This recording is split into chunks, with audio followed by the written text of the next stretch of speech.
galera, beleza? Professor Alcides para mais uma aula de ciências. E nessa aula nós vamos trabalhar com um assunto complementar ao conteúdo principal que foi finalizado, né? Tudo certo? Agora viemos aqui com assunto de biologia, que é super importante, galera, tá? Então vamos falar de genética mendeliana. Este assunto, meus queridos, vocês aí vão tratar nos anos futuros. Isso é super importante aí para tudo que nós temos de biotecnologia, né? Para os nossos avanços tecnológicos do campo, enfim, ok? Então, vamos lá para a introdução à genética mendeliana. A primeira coisa que nós devemos fazer é falar um pouquinho de Mendel, né? Johann, né? O João Mendel. Então o João, ele era um jovem, galera, que ele queria fazer, vamos dizer assim, biologia, né? Era esse o nome do curso na época, mas ele gostaria muito de fazer. Ele tentou uma vez o vestibular, que também não era assim chamado na época. Tentou a segunda vez o vestibular, também não conseguiu. E então desistiu e resolveu seguir para um mosteiro, né? No mosteiro, o que aconteceu? Ele foi direcionado para a horta, que chamam de garden, né? Então, lá na horta, ele começou a trabalhar na produção e ele começou, claro, com o tino para ser biólogo, observar a natureza. E então ele começou a fazer alguns estudos com ervilhas. Sim, com ervilhas. Ele observou que as ervilhas, elas tinham características diferentes, né? Por exemplo, com relação à forma da semente, elas às vezes eram lisas, às vezes eram rugosas. Com relação à cor, às vezes elas eram verdes, às vezes elas eram amarelas. Com relação à forma da vagem, ela era lisa ou rugosa. Com relação à cor da vagem, às vezes era verde, às vezes era amarela. Com relação à cor da flor, às vezes era púrpura, às vezes era branca. Com relação à posição da flor, às vezes estava no meio do caule, às vezes estava na ponta do caule.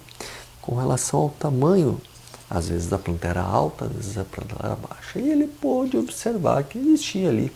Então, nestas variáveis, uma certa repetição. E ele pensou, como será que acontece isso, né?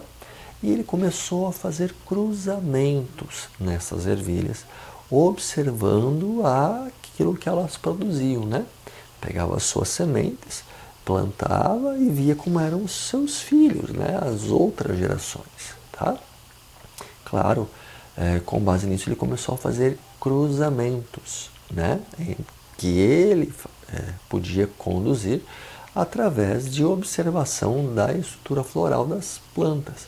Então ele viu que existiam estruturas femininas, que existiam estruturas masculinas. Então ele foi tirando o pólen daquelas que ele queria, que tinha determinado perfil, né, para colocar na outra, que ou tinha um perfil igual ou tinha um perfil diferente, ou às vezes até mesmo para fazer autofecundação. Tirava da parte masculina e colocava na parte feminina da própria planta, fazendo a própria autofecundação, tá? E os experimentos de Mendel envolveram basicamente, né, a geração parental, que ele chamou assim, os pais, a geração F1, filhos 1 e filhos 2, F2, tá?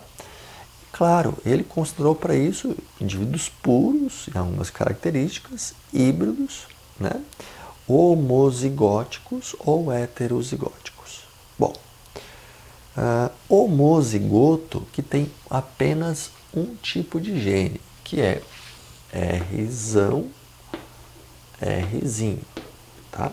Heterozigóticos é que tem Rzão e Rzinho para o mesmo gene, tá? Bom, o que ele fez? Ele então estabeleceu alguns cruzamentos que nós vamos explicar com o quadro de Punnett, tá? O quadro de Punnett, ele foi elaborado para facilitar a vida aí no estudo das leis de Mendel. Então, na geração parental, nós colocamos os chamados genes, né? Mendel não chamou assim, mas hoje nós conhecemos, em colunas diferentes ou linhas diferentes. Então, esse aqui é um indivíduo homozigoto dominante, tá? Razão. Aqui nós temos dois genes, digamos assim, um par de genes, né? Que é homozigoto também, Rzinho, Rzinho, recessivo. Então, quando eles estão juntos, este manda, tá? Então, ele fez o cruzamento entre esses dois indivíduos, que são puros, né? O homozigoto é puro. Então, ele observou o seguinte, no quadro de Punnett nós fazemos assim, ó. Pegamos o Rzão, colocamos aqui, e colocamos o Rzinho do lado, tá? Pegamos o Rzão, colocamos aqui, pegamos o Rzinho, colocamos do lado. Pegamos o Rzão, colocamos aqui, colocamos o Rzinho do lado, o Rzão colocamos aqui, colocamos o Rzinho do lado. Então aqui, ó, por exemplo, se aqui fosse semente amarela e verde, e isso aqui representasse a semente verde, isso aqui é a semente amarela, tudo bem? Então veio um Rzão da verde, o Rzinho da amarela, e assim sucessivamente. Então 100% aqui é Rzão, Rzinho. Quem manda aqui, quem é o dominante? É Rzão. Então ele é para verde, é Rzão. Então todos os indivíduos aqui, eles vão ser o quê? Heterozigotos, porque tem zigoto daqui e daqui, e todos terão a característica da semente ser dominante, no caso a verde, né? Então, a verde. Okay? Então, 100% para verde, supondo, tá? Supondo. E o que Mendel fez? Pegou estes aqui, que são F1, e cruzou eles, entre eles mesmos, tá? Então, ele fez o quê? Colocou Rzão, Rzinho, Rzão, Rzinho para cruzar. E ele observou o que, meus queridos? Observou que toda vez que ele colocava Rzão, Rzinho, que eram 100% verdes, ele tinha Rzão, Rzão, Rzão, Rzinho, Rzão, Rzinho, Rzinho, Rzinho. Ou seja, aqui ó, seriam 75% verdes e 25% amarelas. Bom, então ele viu que de indivíduos puros se extrai, olha só, puros para a cor, se extrai indivíduos de cor diferente. Então ele concluiu que existe na primeira geração, né, graças à dominância, à presença de 75% de verdes e 25% de amarelos. E aí ele pensou mais uma vez, mas e se eu cruzasse mais uma vez isso? Como seria, né? Eu vou fazer uma breve pausa para troca de bateria e nós voltamos. Bem, pessoal, então o que o Mendel fez, né? Ele pegou este aqui e cruzou com este aqui, então ele já tinha feito isso nessa aqui anterior, né? Ele pegou este aqui e cruzou com este aqui, o que ele já tinha feito. Então ele pegou este aqui e cruzou com este. Então olha só, então ele colocou aqui, ó, Rzão, Rzão, colocou aqui, então, Rzão, Rzinho. Então, dessa forma, ele colocou aqui verdes, né? E aqui verdes também, só que heterozigotos. Então, ele ficou com Rzão, Rzão, Rzão, Rzão. Aqui ele ficou com Rzão, Rzinho e Rzão, Rzinho. Então, ele observou que de 50% Rzão, Rzão e 50% Rzinho, Rzinho, isso permaneceu, né, aqui na outra geração. Bom, e com isso ele estabeleceu a primeira lei de Mendel. A primeira lei de Mendel, que diz o seguinte, né?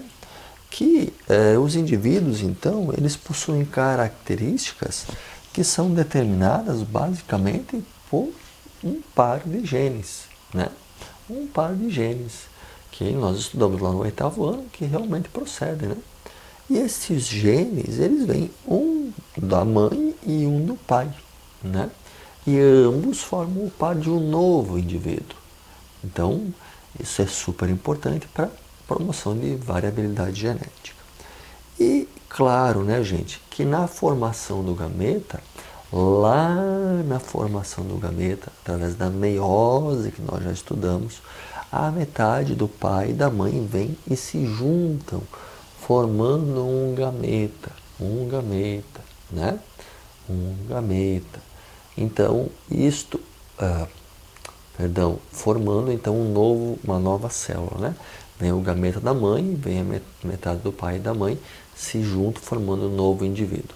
Então, isso vai promover a variabilidade genética, né? E isso é super importante. E claro, isso se deve a esse estudo de Mendel e hoje nós podemos compreender mais facilmente com o nosso quadro de Punnett, certo? Então, resumindo, primeira lei de Mendel, rapidinho, né? Mais ou menos o que aconteceu. Notem que o Mendel, coitado, não conseguiu fazer o curso de biologia, mas conseguiu contribuir muito mais do que aqueles que fizeram, provavelmente, que são até desconhecidos, né? Lá na tranquilidade de um mosteiro, onde ele pôde sim fazer a sua contribuição, coisa que talvez no barulho de uma universidade não aconteceria, né? Cada um constrói a sua história. E nós encerramos por aqui. Logo, logo nos falamos. Deixarei aí para vocês um grande abraço e até a nossa próxima aula. Tchau, tchau.